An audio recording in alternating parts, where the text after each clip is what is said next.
السلام عليكم ورحمة الله.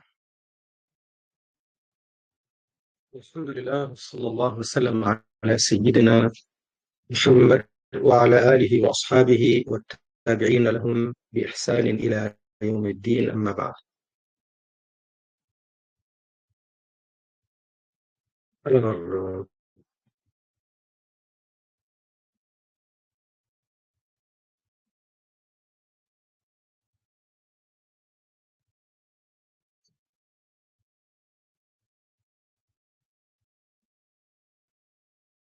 voilà, donc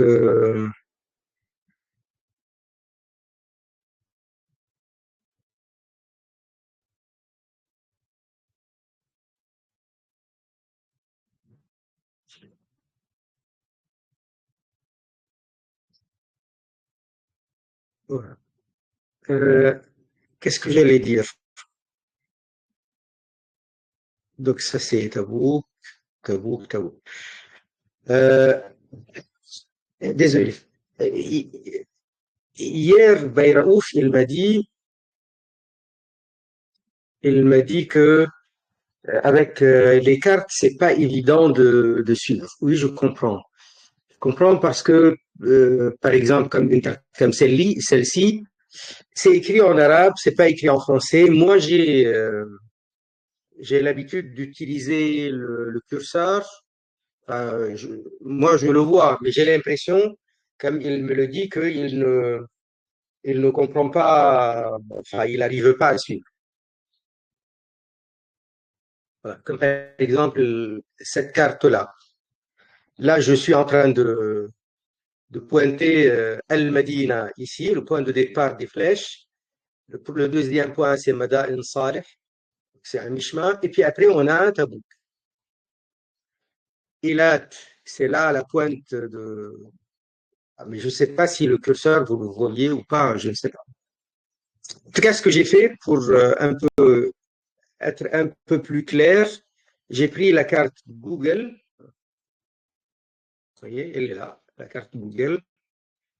Et on voit bien le départ de Medina. Bon, c'est comme si on partait en voiture. Bien sûr, le prophète, alayhi salatu wassalam, je ne sais pas exactement si c'est ce chemin-là qu'il avait emprunté ou pas. Mais en tout cas, aujourd'hui, ici, c'est une route rapide. Aussi, c'est un chemin vers Tabouk. Les deux routes existent. Mais on voit bien que on a une distance qui est marquée.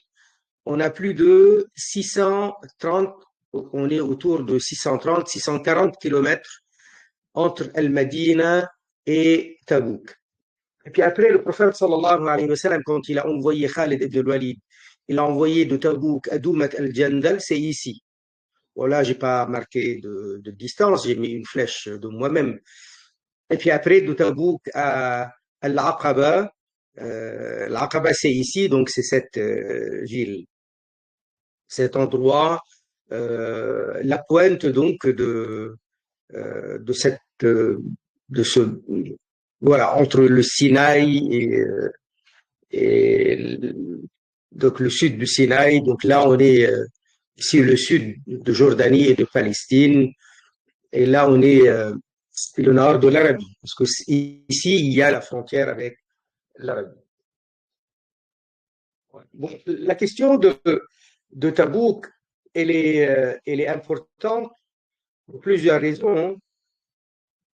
C'est que Tabouk est quand même la dernière ghazwa, expédition militaire à laquelle le prophète alayhi salatu wassalam, a participé.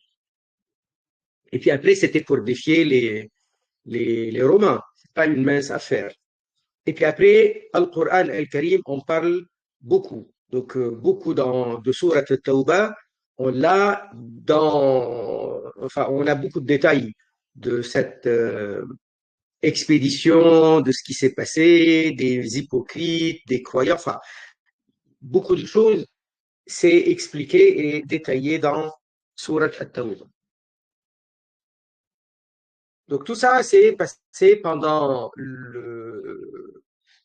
les débuts de l'année, parce que ça a été Les préparations, c'était depuis le début de l'année 9 de l'Hégire apparemment. Et puis après, l'essentiel de la bataille de Tabouk était pendant le mois de Rajab. Donc ça, on en a parlé hier. Aujourd'hui, je voulais parler de ce qu'on appelle l'après-Tabouk. C'est-à-dire qu'il y a eu des événements importants et pour certains d'entre eux sont carrément dans le Coran al-Karim. Donc, c'est pas une importance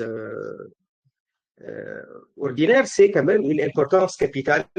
La preuve, c'est que c'est dans le Coran al-Karim. Certains d'entre eux, pas l'entièreté, mais le reste, c'est quand même important. Ça a été signalé par les ulama de l'islam. On a réservé à chacun de ces points un chapitre avec beaucoup de détails. Il y a donc des hadiths, les versions des hadiths avec les détails des hadiths concernant ces événements-là. Premièrement, donc, les faqihs qui adhèrent à l'islam, décès du chef des hypocrites, Abdullah bin Ubay bin Saloul. Le prophète sallallahu alayhi wa sallam laisse ses épouses choisir entre rester ou le divorce. Ça, c'est carrément coranique.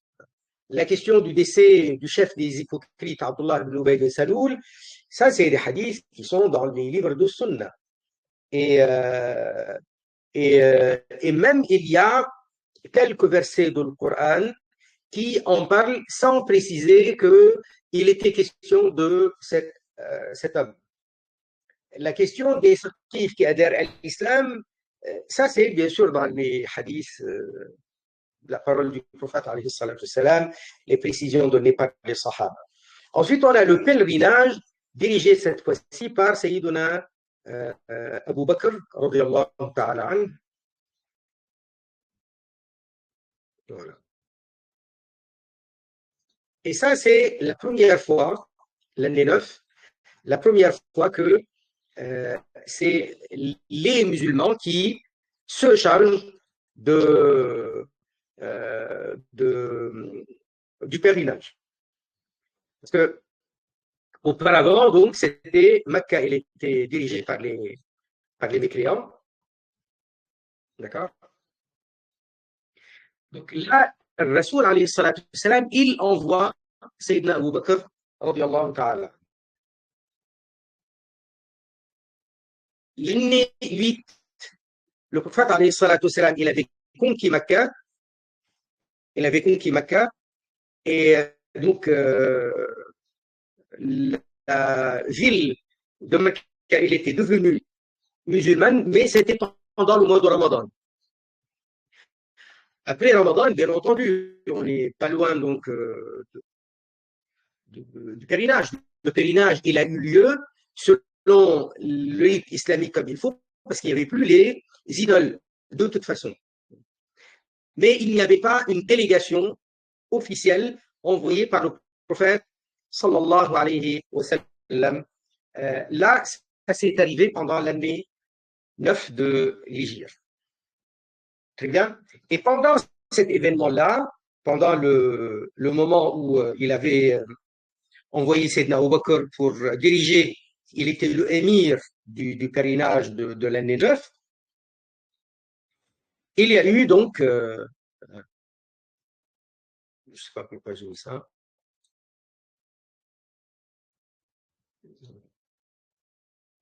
Alors, c'est plutôt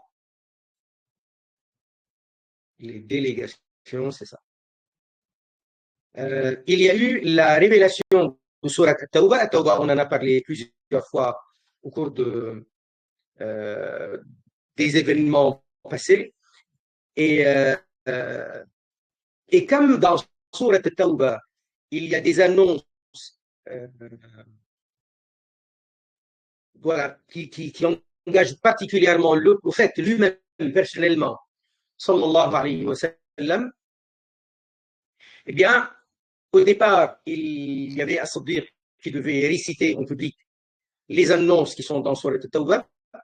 Et puis après, le Rasoul, alayhi salam, il a dépêché Sayyidina Ali et il l'a chargé que de la réciter récitation de Surat At-Tawbah en public parce que Sayyidina Ali, il est comme un fils pour le prophète. Ça veut dire que l'engagement personnel du prophète, le mieux placé pour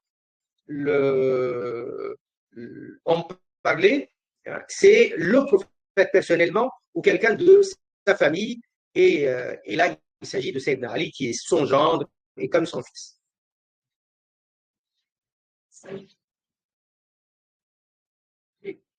Donc tout ça, c'est la question des épouses du prophète, elle est dans le Coran, elle est dans Surat Al-Ahzab.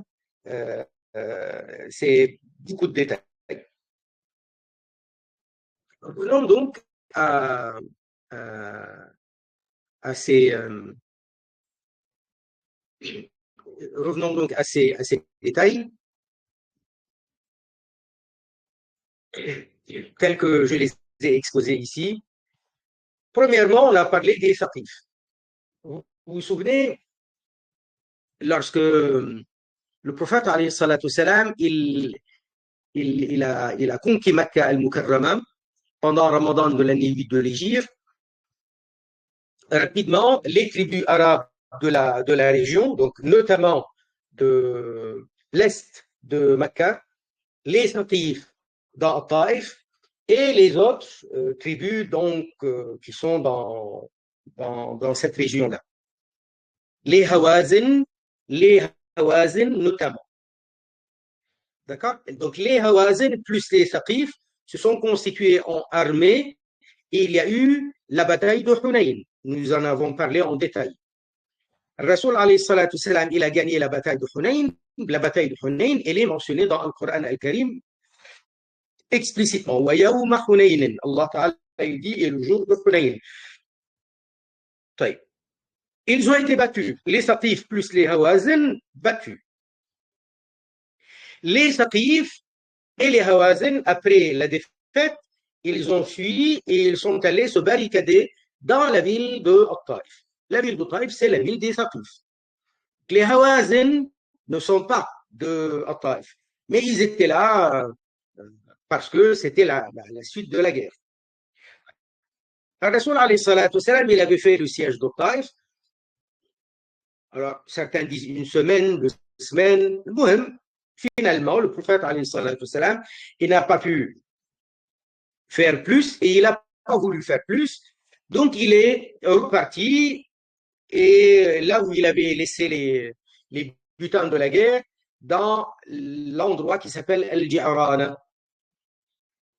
Voilà. Pendant qu'il est dans Al-Ji'rana, il est en train de distribuer les butins de guerre. Il y a les Hawazin qui viennent le rejoindre. Ils se convertissent à l'islam et on a raconté aussi qu'est-ce qui s'était passé. Donc, les voilà, les Hawazin convertis. Mecca, elle est convertie. La zone, donc, elle est musulmane. Il n'y a que les Saqifs qui restent. Et chez les Saqifs, il y a beaucoup de richesses. C'est une ville dans la montagne et elle est protégée par des murailles. Les Saqifs sont riches, des hommes d'affaires, et en plus, dans la région, comme la région elle est fertile, ils ont beaucoup de fruits, de légumes, et ils ont surtout, comme beaucoup de ceux qui ont la possibilité, beaucoup de raisins. Et avec le raisin, ils ont beaucoup de vin. Ils sont producteurs de vin. Ça veut dire que le vin qu'ils ont, c'est le vin principalement donc distribué dans toute la région. Parce que ailleurs, là où il y a les Mécois, là où il y a ceux du sud, du nord, etc., la plupart du temps, leur boisson alcoolisée, elle est à partir des dates ou à partir d'autres choses, mais les dates principalement. Par contre, ça, c'est le vin. Et le vin, pour eux, c'est différent, c'est prisé. Et à Taïf, il y a aussi comment on appelle ça, l'idole, Allat. Donc les Arabes, ils avaient plusieurs idoles euh, très importantes. Euh, Hubal pour les gens de Mecca, il y a Al-Uzza pour euh, les, euh, les Hudaliyin.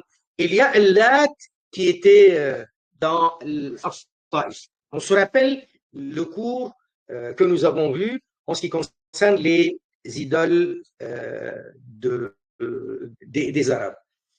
Alors, où est-ce que, là, par exemple, euh, celui-là, là, on parle des idoles principalement. Tout ça, tout ce que vous voyez ici sur cette carte, c'est des détails par rapport aux, euh, les idoles, aux différentes idoles de un peu partout en détail hein, de l'Arabie. Et celle-là, avec aussi les détails, on voit bien que, vous voyez, c'est entouré à Taif et il y a très bien.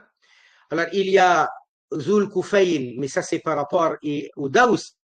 Il y a Mecca, et à Mecca, autour de la Kaaba, il y a le prophète, salam, de sa main, il a fait tomber plus de 360 idoles, et même à l'intérieur. Donc, on avait dit qu'Al-Uzza chez les Hudayl, ils ont aussi les Hudayl de l'Ouest, ils ont Souar, vous voyez, il y a des. Donc, Manat, c'est un peu plus, euh, plus au nord, c'est les Khuza'a. Vous voyez donc, on a vu ces détails. Voilà. Quand on a parlé de Hunayn, on avait dit que Hunayn est ici. Vous voyez, je l'ai marqué en rouge.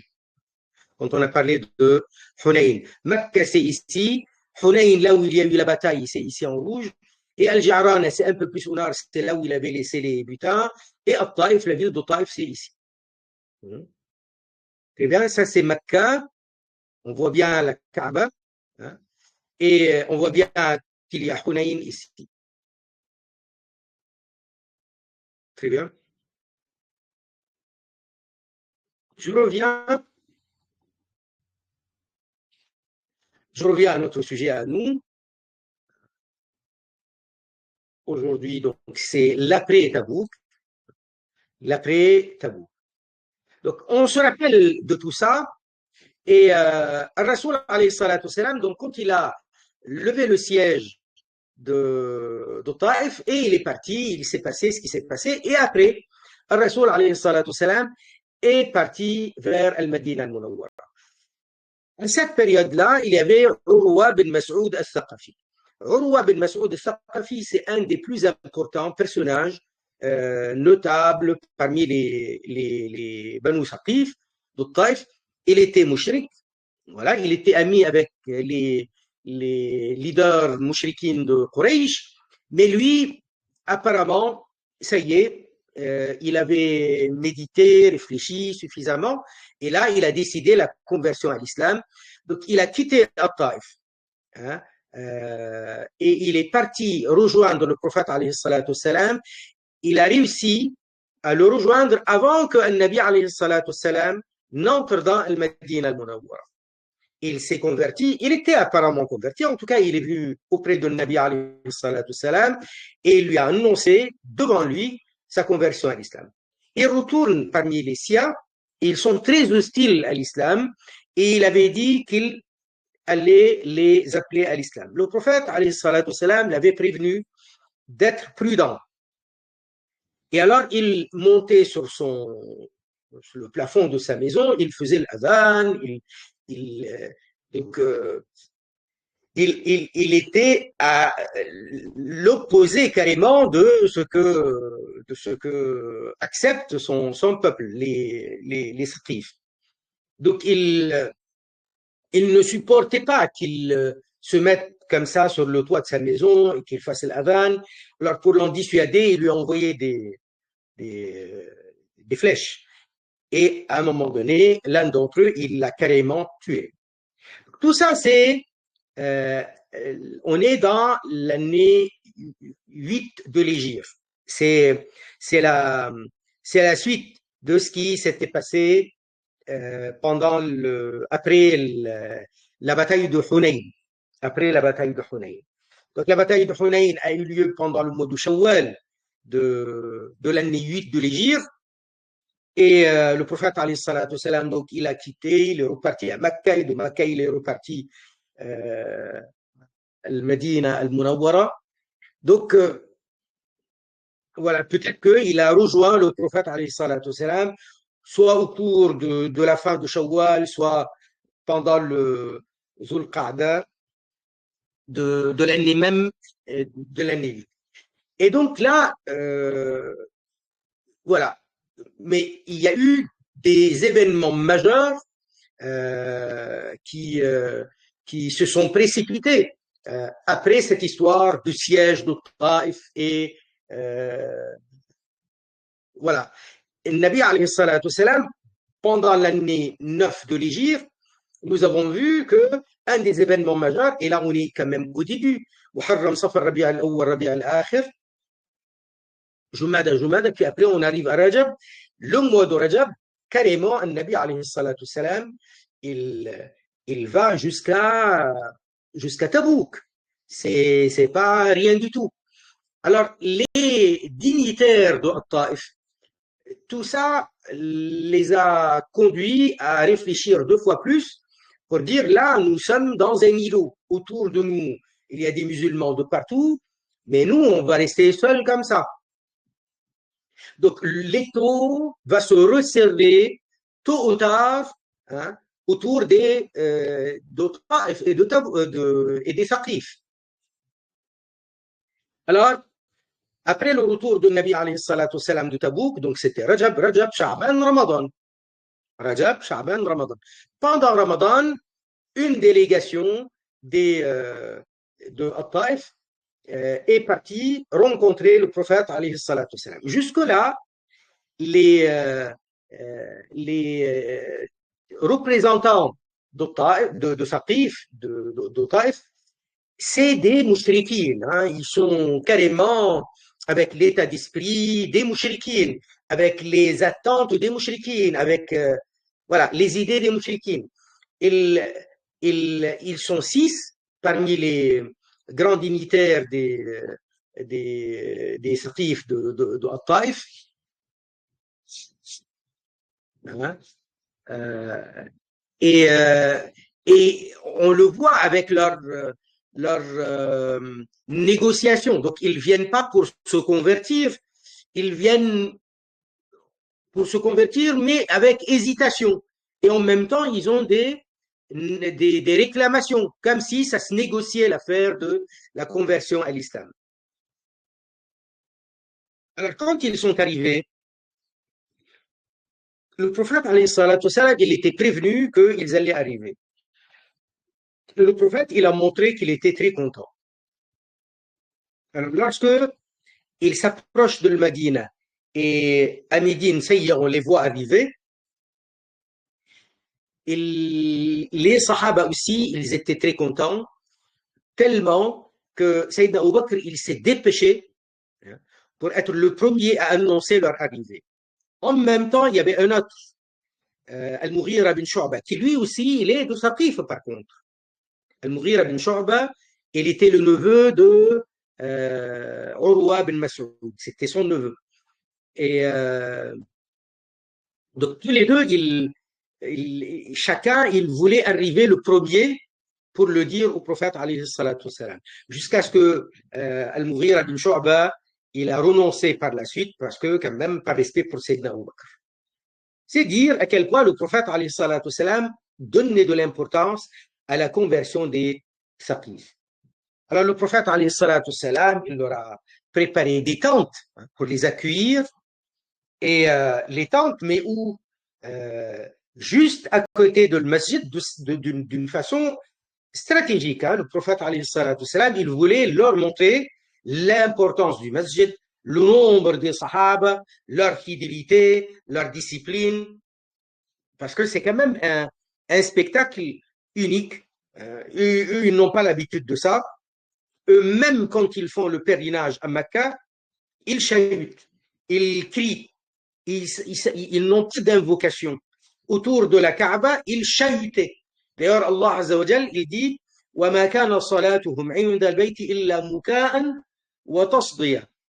Muka'an wa tasdiya. Tout ce qu'ils savaient faire lorsqu'ils étaient autour de la Kaaba, c'est qu'ils étaient en train de crier. De crier, on ne comprend pas ce qu'ils disaient.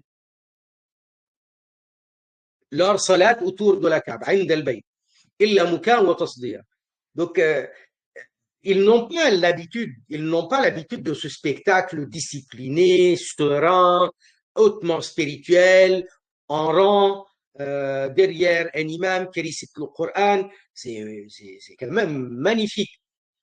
Nous-mêmes, quand on voit une jama'a, on est apaisé. N'importe quel jama'a musulman en train de faire la prière, vous voyez le spectacle, comment il est beau.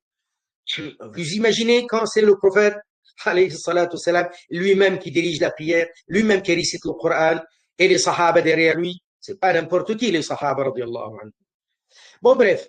Donc, il leur a préparé carrément des tentes, hein, pour bien les accueillir et pour qu'ils voient les musulmans. Et en même temps, il y avait des sahaba qui faisaient les intermédiaires, qui discutaient avec le prophète, alayhi salatu salam, qui passaient le message. Et parfois, il les rencontrait. Tous les jours, il les rencontrait.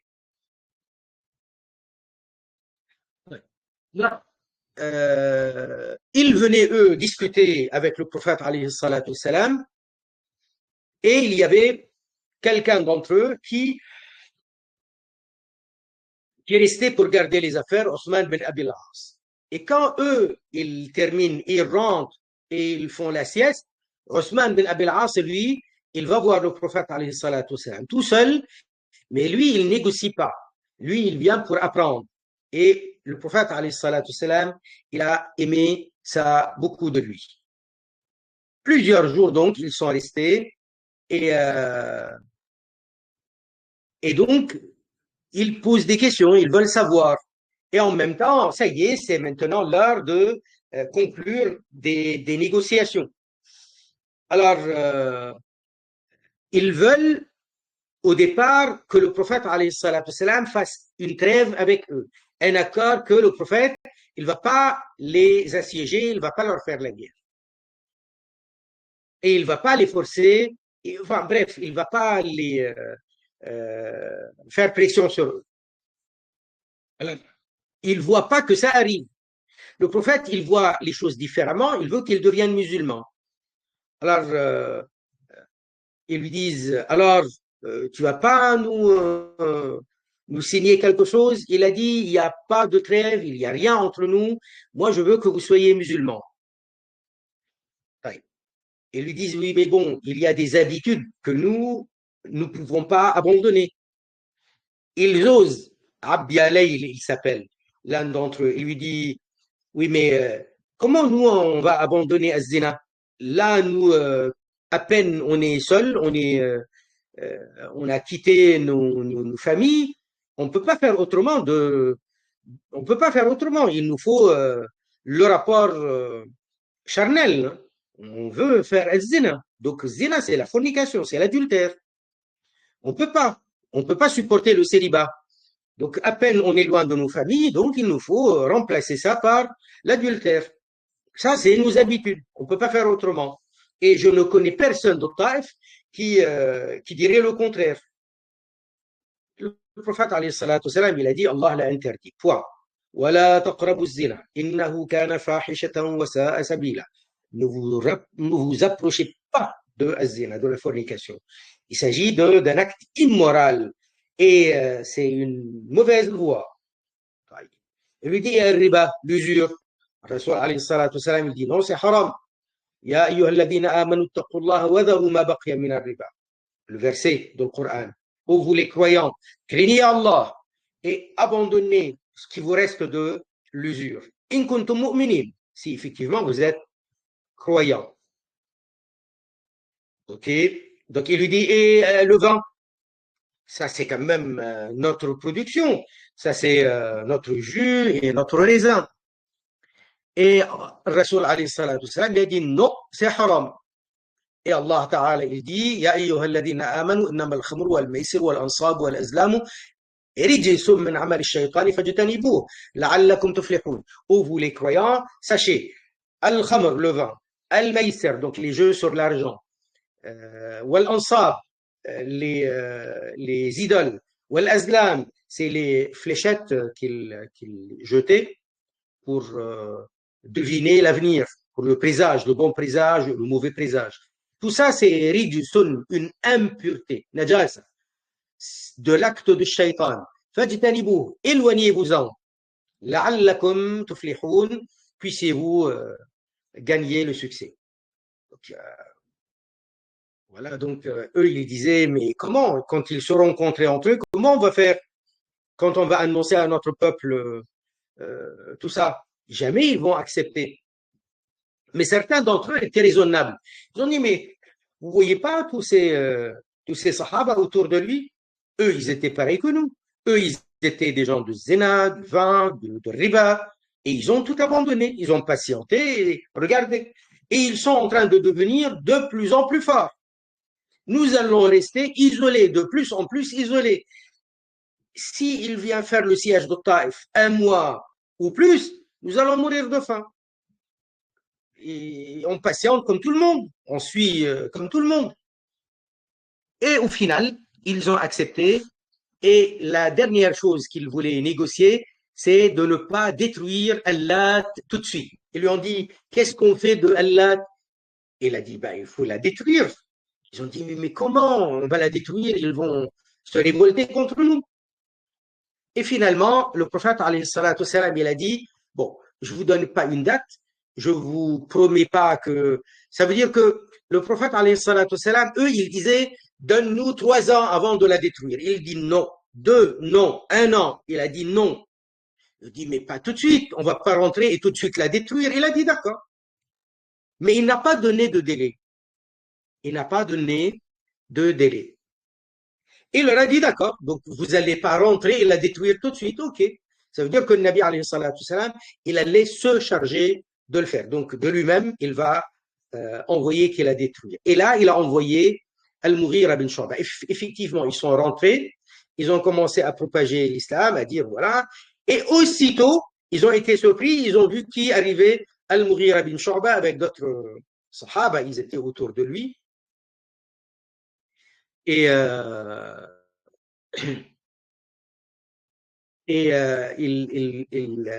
c'est lui qui s'est chargé de le faire.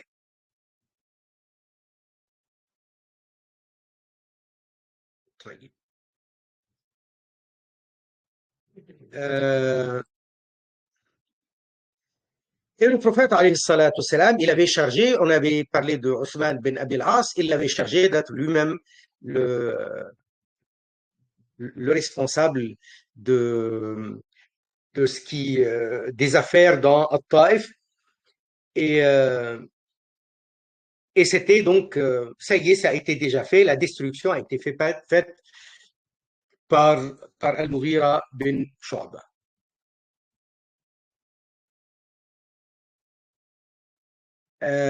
طيب. Le prophète, alayhi salatu wassalam, donc, il voit revenir Al-Mughira bin Shu'ba avec tout ce que les Saqif donnaient comme offrande à Allah, beaucoup d'or, beaucoup de bijoux, etc. Donc, et tout ça, ça a été distribué parmi les musulmans. Deuxième événement important, c'est le décès de Abdullah bin Ubay bin Saloul. Abdullah bin Ubay bin Saloul était le chef des hypocrites. Abdullah bin Ubay bin Saloul, c'est le chef d'un phénomène. Il était à la tête d'un phénomène qu'on appelle les munafiqin de Medina al-Munawwara. Le prophète, alayhi salatu salam, il a fait face à ce phénomène pendant toute la période où il était à Mecca, à Al-Madina al-Munawwara. Donc, ils étaient des mécréants, ils étaient haineux, ils n'arrêtaient pas de lancer des rumeurs contre le prophète et contre les sahaba, Rasoul alayhi salatu salam. Et c'est eux qui avaient lancé la rumeur pour accuser Sayyida Aisha radiallahu anha d'adultère. C'est eux qui lancer des rumeurs pour faire peur aux musulmans des attaques des Quraysh ou des hypocrites. Ils allaient, enfin, aux Juifs de Médine, ils allaient leur dire ne le craignez pas, ne redoutez pas, nous allons vous aider. Ils ont toujours fait du tort au prophète alayhi salatu wassalam et à l'islam. Et leur chef, c'était ce Abdullah bin Ubay bin Salul. Ce Abdullah bin Ubay bin Salul, ça lui est déjà arrivé de faire la fitna, provoquer la bagarre, hein, et presque donc la bagarre qui pouvait arriver jusqu'à sortir, brandir les armes. Donc, c'est lui qui était à leur tête. Abdullah bin Ubay bin Salul, il était un peu plus âgé que les autres, et il était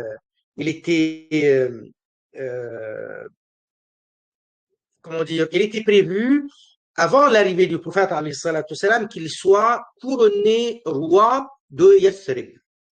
Parce qu'il y avait beaucoup de guerres entre les deux clans de Yathrib, les Aous et les Khazraj. Et donc, pour en finir avec tout ça, ils ont pensé couronner un roi. Et c'était lui. Donc, d'une façon à garantir l'unité. Et au final, l'islam arrive, le prophète alayhi salatu wassalam arrive, et le projet de l'intronisation de Abdullah ibn Ubay bin Salul est tombé à l'eau. Donc ça l'a enragé. Son fils à lui, Abdullah bin Abdullah, il était un croyant sincère. Mais l'hypocrite, il ne dit pas ce qu'il pense. Ça, il le dit seulement à ses amis. Et on avait vu que pendant la période de Tabouk, le prophète, alayhi salatu wassalam, il a été particulièrement blessé de leur attitude.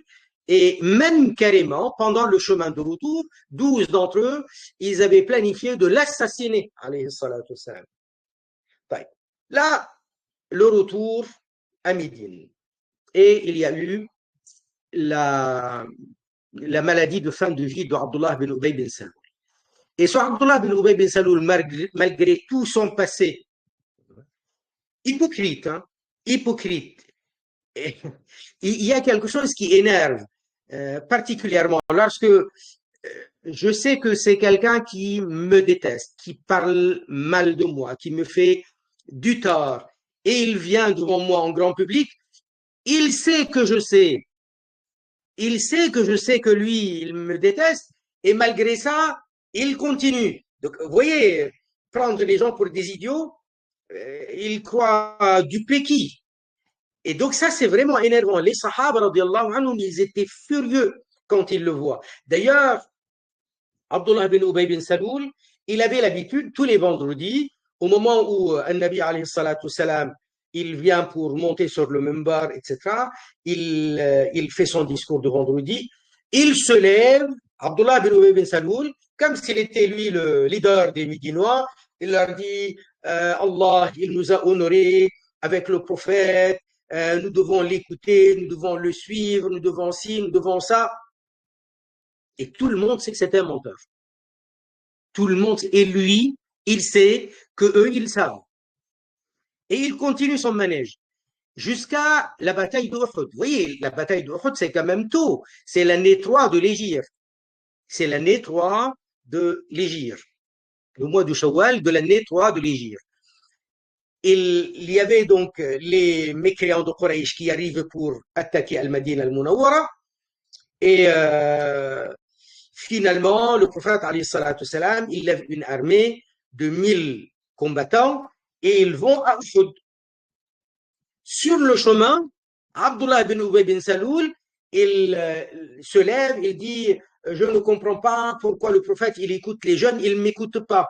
Moi, je lui ai dit qu'on va se barricader à Médine et il ne m'écoute pas, il va écouter les jeunes pour aller affronter l'ennemi à Uhud.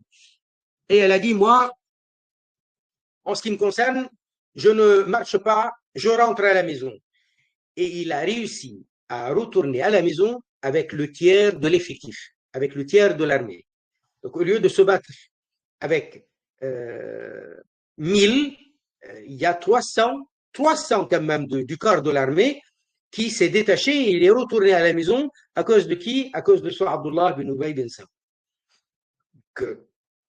après, quand le prophète il venait pour parler pour Salat al-Jumu'ah, pareil, il voulait continuer à se lever comme ça, à dire écoutez le prophète, machin truc.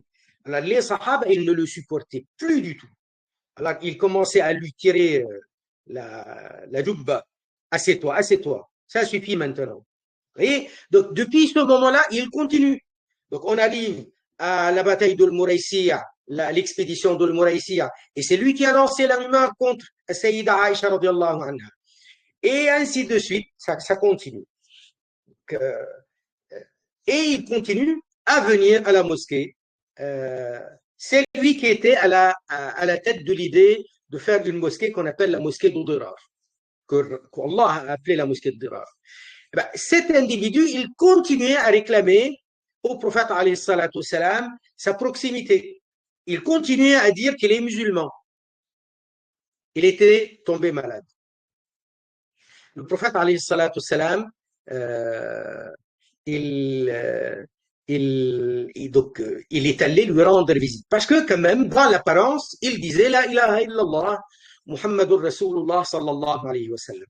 Donc le prophète alayhi salatu salam, même si au fond de lui, il pensait que ces gens-là sont comment dire, irrécupérables, mais peut-être que certains d'entre eux le seraient.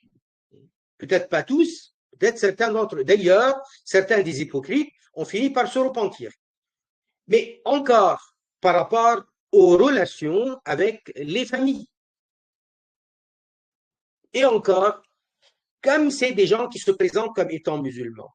Lorsque des gens qui se présentent comme musulmans et qui vont participer aux expéditions militaires aux côtés de Rasulullah alayhi salatu salam, si Rasul alayhi salatu salam les traite avec sévérité, le prophète alayhi salatu salam, il craignait que ça donne une image, que cela renvoie une image comme quoi le prophète alayhi salatu salam, il est très sévère avec ses compagnons.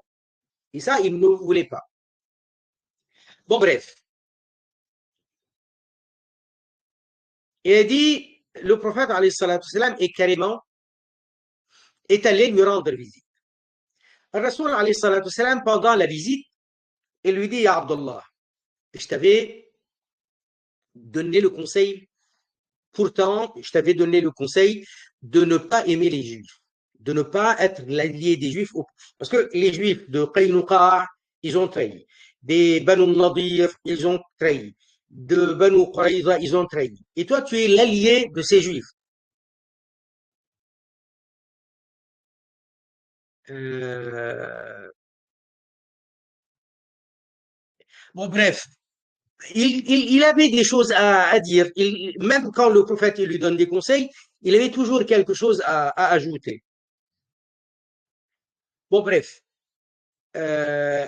Abdullah bin Ubay bin Saloul, il avait demandé au prophète, alayhi salatu salam, il lui a dit, moi j'aimerais m'assurer que je serai protégé du châtiment.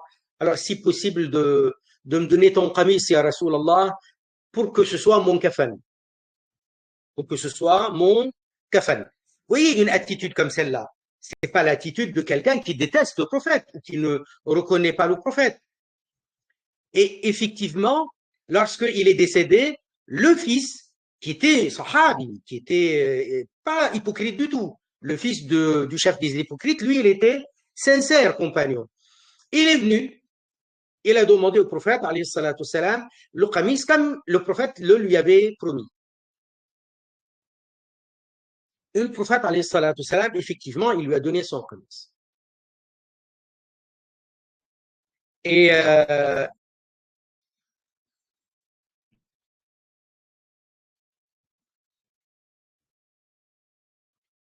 et vient aussi le moment, et vient aussi, excusez-moi,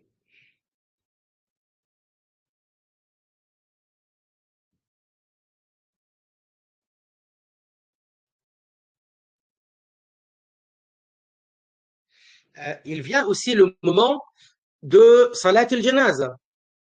Et le fils de Abdullah bin Ubay bin Saloul, le sahabi, finalement, il demande à Rasulullah alayhi salatu wassalam euh, de diriger Salat al-Janaza. Et le prophète, effectivement, il se lève pour diriger Salat al-Janaza pour Abdullah bin Ubay bin Saloul.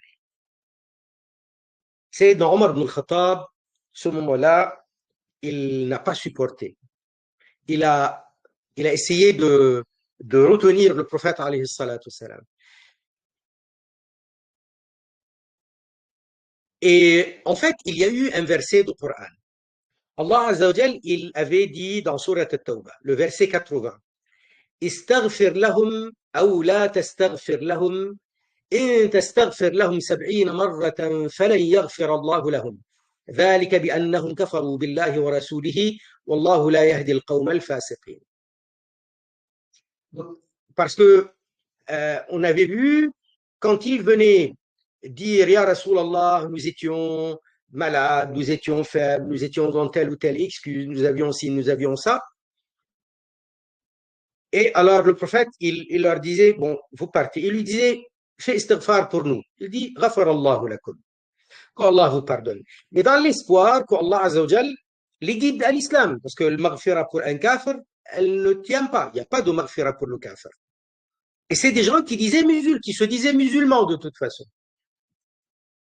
Alors Allah Azza wa Jal, il a dit à son prophète, que tu fasses istighfar pour eux ou non, hein, eh bien, même si tu fais istighfar 70 fois pour l'un d'entre eux, Allah ne leur pardonnera pas, parce qu'il s'agit de gens qui ont fait du kufr, abjuré, donc la foi en Allah et en son Rasoul. Et Allah Ta'ala ne guide pas ceux qui sont vraiment des fasiqin. Ils sont fasiqin, ils sont dévoyés, ils sont mauvais. Alors le prophète, alayhi salatu salam, qu'est-ce qu'il avait compris de ce verset? Il avait compris que lorsque Allah Ta'ala dit 70, il dit donc moi je vais faire plus de 70.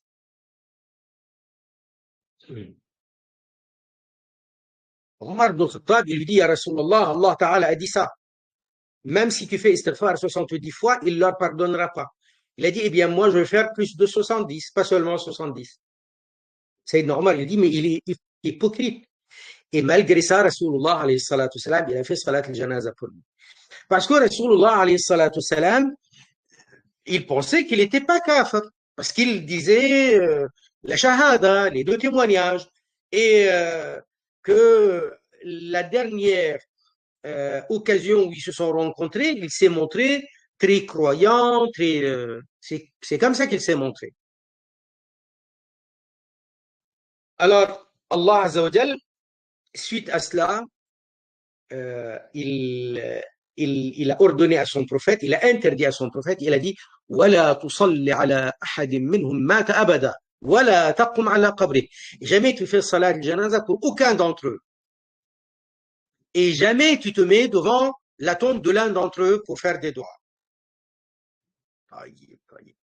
Finalement, le prophète, alayhi salatu salam, c'est la preuve qu'il ne connaît pas le fond du cœur de l'un d'entre eux. Parce que s'il savait ce qu'il en était en réalité de leur mécréance, il le ferait jamais, alayhi salatu salam. Donc le prophète, il s'était contenté de le traiter comme c'est dans l'apparence. Et ça, cette histoire particulièrement, elle est claire, elle est explicite, que le Nabi alayhi salatu salam, il ne connaît pas tous les détails de ce qui est invisible, mais il connaît ce que Allah Azza wa Jal lui donne. Et là, Allah Azza wa Jal, il n'avait pas donné plus que ça. Donc, il savait que c'était des gens mauvais, des gens qui avaient des mauvaises idées, un état d'esprit mauvais, de mauvais plans. Mais il disait les deux témoignages. Comment il va traiter quelqu'un qui dit les deux témoignages? Donc, il ne connaît pas plus que ça. Et sinon, le prophète, alayhi salatu salam, ne se serait jamais permis de faire salat al-janaza pour eux. Et notamment pour celui-ci. Et puis après, le prophète, alayhi salatu wassalam, on se rappelle qu'il avait détruit leur mosquée, la mosquée d'Udrar, et c'était aussi à partir de ce que Allah Azza wa Jal a révélé à leur sujet.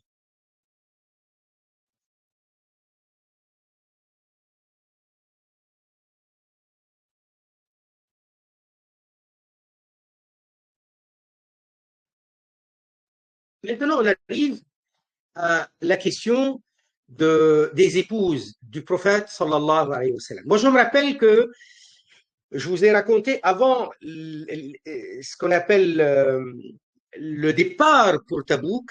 Le départ pour Tabouk, je vous ai dit que Sayyidina Omar ibn al-Khattab, il se relayait, lui et un sahabi des Médinois, à aller auprès du Nabi alayhi salatu wassalam pour les différentes salats, les 5 prières quotidiennes. Et donc, à un moment donné, il lui dit, Rasulullah, il se posait la question, il avait peur, c'est normal, qu'il y ait une invasion des Romains. Et le Sahabi, le Médinois, quand il retourne, il lui dit, alors, quelle nouvelle? Il lui dit quelque chose de très grave. Il lui dit quoi? Les Romains, ils ont attaqué? Il lui dit non, Rasulullah, il a divorcé de ses épouses. Et là, c'est normal, il était furieux par rapport à sa fille, Sayyida Hafsa, elle était. Donc, si elle est divorcée, il va être furieux après elle. Qu'est-ce qu'elle a fait? Pourquoi elle a fait ça? Pourquoi elle a osé? Bien sûr, il ne va pas faire le reproche au prophète, alayhi salatu wassalam. Donc, finalement, Nabi, alayhi salatu wassalam, il il n'avait pas il les avait pas renvoyés, c'était pas totalement ça. Donc les épouses du prophète, alayhi salatu salam, il les a gardées finalement. Qu'est-ce qui s'est passé? euh, le prophète, alayhi salatu salam, euh, elles ont réclamé au prophète, alayhi salatu salam, de, un peu plus de, comment dire, de moyens. Pas le luxe, pas le, pas le luxe en tout cas, pas le vrai confort. Mais c'est quand même une situation difficile. Les Sahaba radiallahu anhum eux-mêmes, ils témoignent que le prophète alayhi salatu salam, il se privait. Les épouses, elles sont saintes. Dans les maisons du prophète alayhi salatu salam, il n'y a pas grand-chose, il n'y a pas de meubles. Il y a à peine un matelas, un tapis, il y a 2 coussins, il n'y a pas grand-chose. Euh, Faire à manger, ça veut dire préparer le feu. Elles n'ont pas d'esclaves, elles n'ont pas de servantes. Elles ont réclamé un peu plus de moyens pour ne pas être épuisées à préparer donc tout ce qu'il faut préparer. Quand je dis préparer, ça veut dire allumer le feu, préparer donc l'orge, moudre l'orge ou le blé pour faire de la farine et pour faire enfourner, même si c'est une vie austère. Elles ont réclamé un peu plus de moyens. Le prophète sallallahu alayhi wa sallam, il ne veut absolument rien entendre de plus de moyens de dunya. Très bien. Et Allah Azza wa Jal lui a dit, tu leur donnes le choix.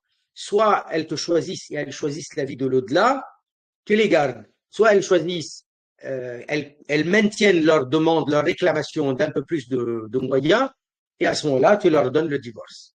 D'ailleurs, ça c'est les versets 28 et 29 de Surat Al-Ahzab. Ya ayyuhan nabiyyu qul li azwajik, ô prophète, dis à tes épouses, in kuntunna turidna al-hayata ad-dunya wa zinataha, si ce que vous choisissez c'est la vie d'ici-bas et sa parure, fata'alayna, alors venez, umatti'kunna, je vous donne une compensation.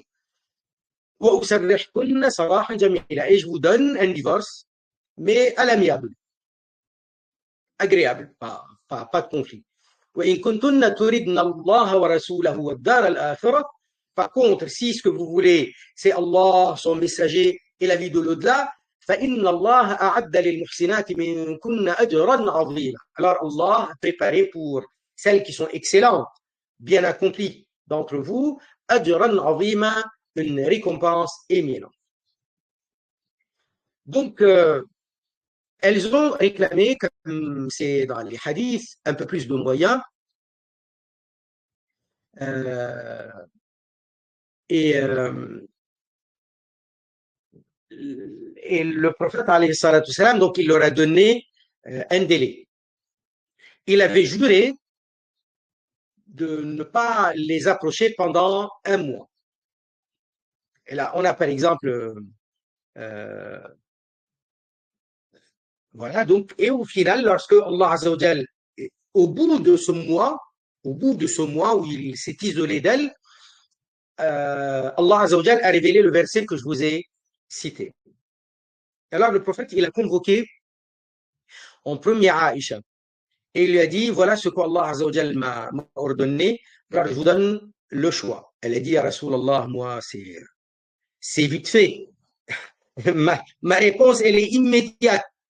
Il lui a dit, réfléchis, va consulter tes parents. Il lui a dit, c'est tout, réfléchis, je ne vais pas demander à mes parents si je vais te choisir ou non, si j'ai choisir Al-Jannah ou non. C'est pas, c'est pas ça. Et donc, je te choisis toi, ya Rasulallah. Et puis après, pour les autres Ummahatul Mu'minin, c'était la même chose. Le mois, il était 29 jours. Euh,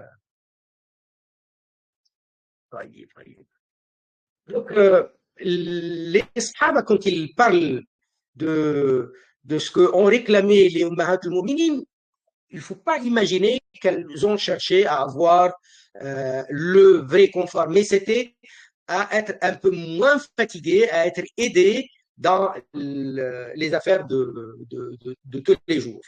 Le prophète, il passait parfois 2 mois de suite sans qu'il y ait un feu allumé pour préparer quoi que ce soit à manger dans aucune de ces maisons. Donc, chez toutes les ummahat al-mu'minin, et non pas seulement chez l'une ou chez une en particulier. Donc ça, c'est donner une idée de la vie et l'austérité et l'exemplarité de notre prophète, alayhi salatu wassalam. On arrive maintenant à la question du périnage. Donc, on est Rajab, Sha'ban, Ramadan, puis après Shawwal, Zul Qa'da et Zul Hijja. Donc, le périnage doit s'organiser. Alors, il n'est pas parti le prophète cette année-là, il a envoyé Abu Bakr comme l'émir, donc le chef, le dirigeant, le gestionnaire de la foule, de tous ceux qui partent au pèlerinage. Donc c'est lui qui dirigeait les prières, etc. Et à ce moment-là, pendant la période où il était en train de partir, il y a eu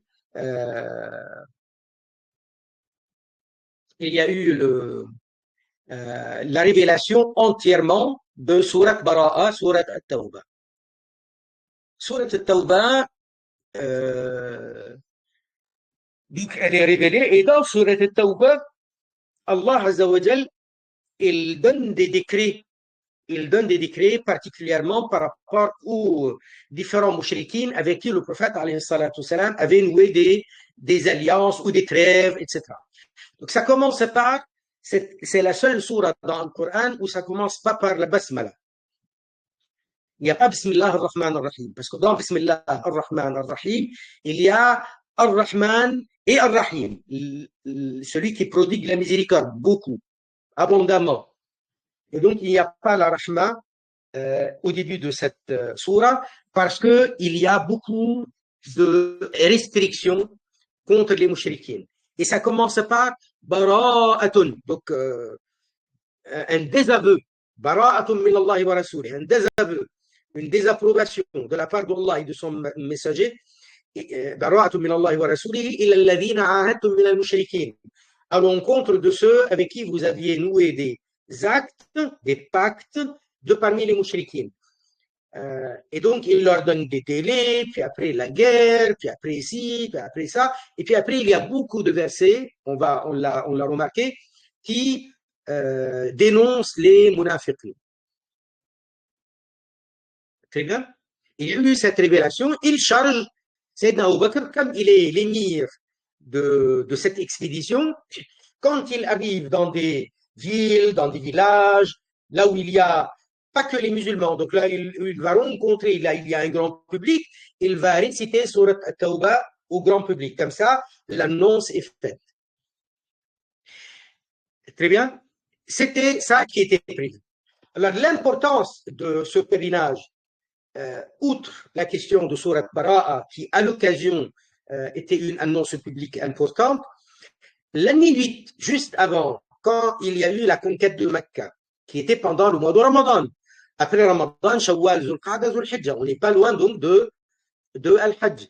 Il y a eu un pèlerinage islamique, mais il y a eu aussi en même temps les mouchriquins, parce qu'il y avait encore des mouchriquins de partout. Ils sont venus, les mouchriquins. Il y a des mouchriquins qui viennent de loin, du Yémen, il y a des mouchriquins qui viennent d'Irak, il y a des mouchriquins qui sont principalement ceux des alentours de Mecca et de l'Arabie, du nord, du sud, de l'est, de l'ouest, etc. Et donc, le, à ce moment-là, celui qui était à la tête des musulmans, il s'appelait Attab ben Asid, de Mecca même. Attab ben Asid, il est de Mecca. Mais il y avait aussi les mouchriquins qui étaient venus. Donc il n'y avait pas le retentissement d'un pèlerinage à l'islamique, hein, proprement dit. Et ça allait devenir le cas, par contre, lorsque l'année 9, Sayyidina Abu Bakr, c'est lui qui dirige Al-Hajj. Le Rasoul, alayhi salatu salam, il avait annoncé, il a dit, il avait dit que il faut que les choses changent. Et pourquoi il n'a pas voulu y aller, même si c'est Sayyidina Abu Bakr qui vient, même lorsque c'est Sayyidina Abu Bakr qui va être le dirigeant, le gérant donc, et le chef donc, de l'expédition pour le Hajj, il y avait aussi encore des mouchriquines qui venaient pour le pèlerinage. Et les mouchriquines, quand ils viennent pour faire le pèlerinage, il y en a qui, les Quraysh, ils avaient imposé cette règle, celui qui n'a pas les habits que nous lui vendons, hein, les habits de chez nous, celui qui vient avec ses habits avec lesquels il avait fait des péchés, et il a vécu dans son quotidien, ça c'est des vêtements sales, impurs, impropres au pèlerinage. Donc qu'est-ce qu'il faisait? Il se dénudait, il faisait les tawaf autour de la Kaaba tout nu. Et le prophète, alayhi salatu wassalam, il avait dit, jusqu'à aujourd'hui, il y a encore des mouchriquines qui ont cette habitude. Ils viennent et ils se dénudent autour de la Kaaba. Et moi, j'ai pas envie, je n'aimerais pas faire le Hajj alors qu'il y a encore des gens qui font ça. C'est pourquoi d'ailleurs, il n'est pas allé cette année-là. Et donc, Sayyidina Abu Bakr, sa nomination, elle est quand même hautement symbolique. On voit bien que le Rasoul délègue, quand il y a un délégué, il délègue celui qu'il préfère pour diriger la Ummah après lui, qui est Sayyidina Abu Bakr, radiallahu ta'ala. Et il lui avait ordonné d'annoncer des choses, parmi lesquelles La yadkhulul jannata illa mu'min, n'entrera au paradis que celui qui est croyant. Wa la yatufu bil bayti uryan, il ne faut plus jamais que quelqu'un fasse les tours autour de la Kaaba en étant dénudé. Et troisième annonce, wa man kana baynahu wa bayna rasulillahi ahdun fa ahduhu ila muddatihi. Donc celui qui a un délai dans un pacte qu'il avait signé avec Rasulullah alayhi salatu salam, nous lui donnons la fin jusqu'à la fin, la durée jusqu'à la fin du délai, et puis après, il n'y a plus de pacte. Et après, il dit, et désormais, plus personne de mécréant, après cette année-là, c'est fini. Aucun mouchrik ne viendra faire le pèlerinage. Voilà. Et c'est là que il a été suivi, il a été rattrapé par Sayyidina Ali, et Sayyidina Ali lui dit, me voilà donc, Rasulullah alayhi salatu salam me charge à moi de réciter Surat Bara'a. Alors pourquoi Ali, pour Surat Bara'a, est le chef de l'expédition Sayyidina Abu Bakr? Parce que c'est l'habitude des Arabes. Les Arabes, quand il y a un chef, un homme, ils signent un pacte, celui qui le rompt, celui qui le modifie, c'est soit le même, soit quelqu'un qui est issu de lui. Ça veut dire quelqu'un de sa famille, son fils. Et Rasulullah alayhi salatu salam, Ali était son cousin, son gendre, et il a été élevé par lui. Donc, il était comme son fils. Donc, c'était cette proximité familiale qui a été déterminante pour le choix de Sayyidina Ali par rapport à cela et rien d'autre.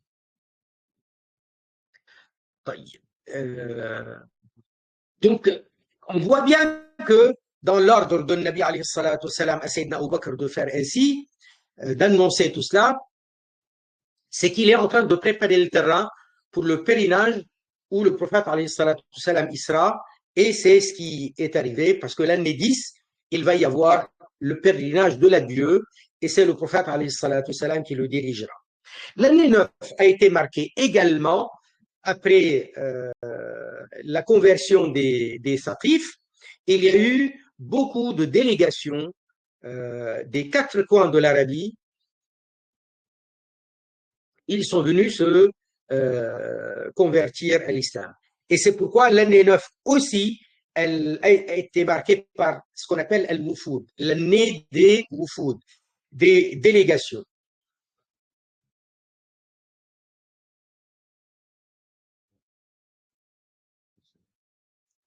Donc, il y a eu beaucoup de tribus qui sont venues de un peu partout.